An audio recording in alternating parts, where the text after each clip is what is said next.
दोस्तों आज की इस वीडियो में हम आपको बताएंगे कलयुग के बारे में। कलयुग के बाद कौन सा युग आएगा और उस युग में क्या क्या होगा। दोस्तों आप सभी ये जानते हैं कि हिंदू धर्म ग्रंथों में काल यानी समय को 4 युगों में बांटा गया है। सतयुग, त्रेता युग, द्वापर युग और कलयुग। अभी हम लोग कलयुग में जी रहे हैं। कलयुग यानी एक ऐसा युग जिसमें मनुष्य जाति का मन असंतोष से भरा हो, सभी मानसिक रूप से दुखी हो, धर्म का सिर्फ 1/4 अंश रह गया हो। वर्तमान परिस्थितियों में यह चरितार्थ होता हुआ भी दिख रहा है। आज चारों ओर अहंकार, प्रतिशोध, लालच और आतंक ही दिखाई देता है। पुराणों में कलयुग को मनुष्य के लिए श्राप के समान माना गया है। दोस्तों लेकिन क्या आपने कभी सोचा है कि कलयुग कब शुरू हुआ या फिर इस श्रापित युग का अंत कब होगा और उसके बाद कौन सा युग आएगा? तो आइए जानते हैं कि कलयुग के बाद का युग कैसा होगा और ये कब आएगा। युगों का परिवर्तन। धार्मिक ग्रंथों के अनुसार युगों के परिवर्तन का ये 22वां चक्र चल रहा है। गीता में भी इस बात का वर्णन किया गया है। गीता के अनुसार परिवर्तन ही इस सृष्टि का नियम है। जैसे आत्मा एक शरीर को छोड़कर दूसरा शरीर धारण करती है, दिन के बाद रात का होता है, जैसे ऋतु भी अपने निश्चित समय के परिवर्तित होती है, ठीक उसी तरह एक निर्धारित कालांक के बाद इस सृष्टि में युग का परिवर्तन होना भी अटल सत्य है। दोस्तों विष्णु जी के अनुसार कलयुग ग्रंथों में कलयुग से जुड़े एक कथा का वर्णन किया गया है, जिसके अनुसार एक दिन किसी ने भगवान विष्णु से पूछा कि हे प्रभु, अभी द्वापर युग चल रहा है और कालखंड के चक्र के अनुसार इसके बाद कलयुग आने वाला है, लेकिन मनुष्य उस युग को पहचानेंगे कैसे? तब विष्णु जी ने कहा, जब दुनिया में पाप बढ़ जाएगा तब समझ लेना कि कलयुग शुरू हो चुका है। कलयुग की शुरुआत स्त्री के केसों से होंगी। अभी जिन केसों को स्त्री का आभूषण माना जाता है, उन्हीं केसों को कलयुग की स्त्रियां कटवाना शुरू कर देगी।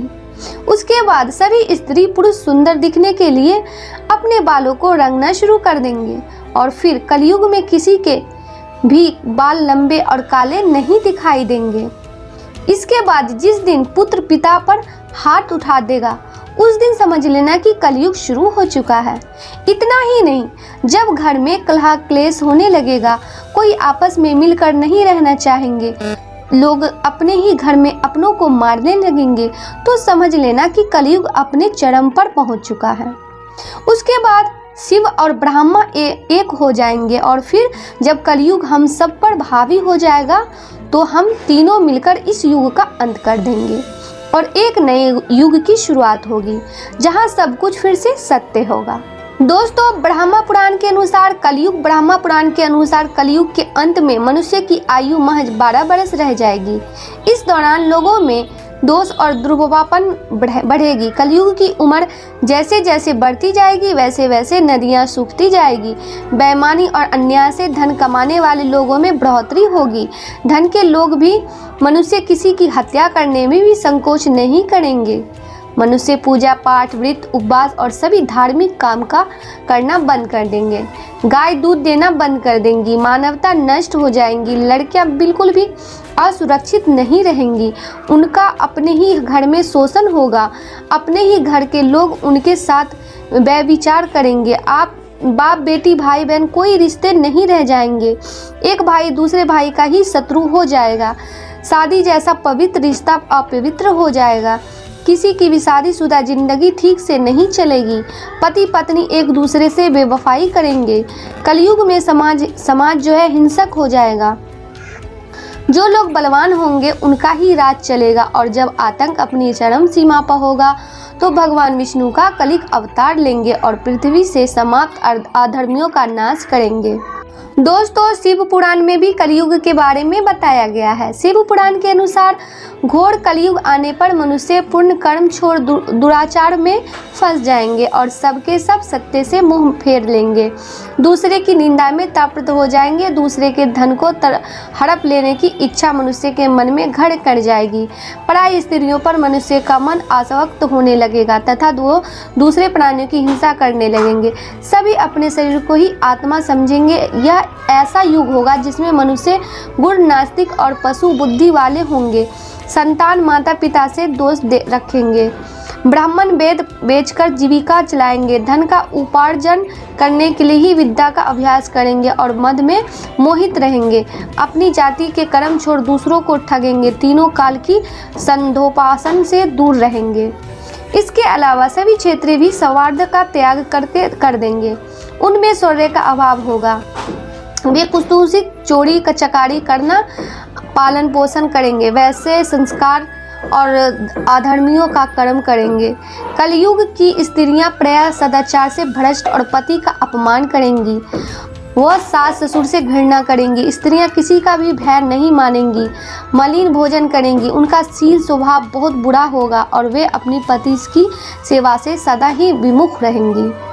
दर्शकों, आज शिव पुराण में वर्णित से ये सारी बातें सच में घटित होती हुई दिखाई दे रही है, जबकि कलयुग ने अभी मात्र 5000 साल पूरे किए हैं और इसे समाप्त होने में अभी लाखों वर्ष बाकी है। तो जरा सोचिए, कलयुग जब अपने चरम पर होगा तो उस समय क्या होगा। इसके अलावा भगवान श्री कृष्ण ने बताया कि कलयुग का अंत कैसे होगा, जिसका वर्णन महाभारत में किया गया है। श्री कृष्ण के अनुसार कलयुग के अंत के समय बड़े बड़े भयंकर युद्ध होंगे, भारी वर्षा, प्रचंड आंधी और चोरों की गर्मी पड़ेगी। लोग खेती काट लेंगे, कपड़े चुरा लेंगे, पानी पीने का सामान और पेटियां भी चुरा ले जाएंगे। चोर अपने ही जैसे चोरों की संपत्ति चुराने लगेंगे, हत्यारों की भी हत्या होने लगेगी। चोरों से चोरों का नाश हो जाने के कारण जनता का कल्याण होगा।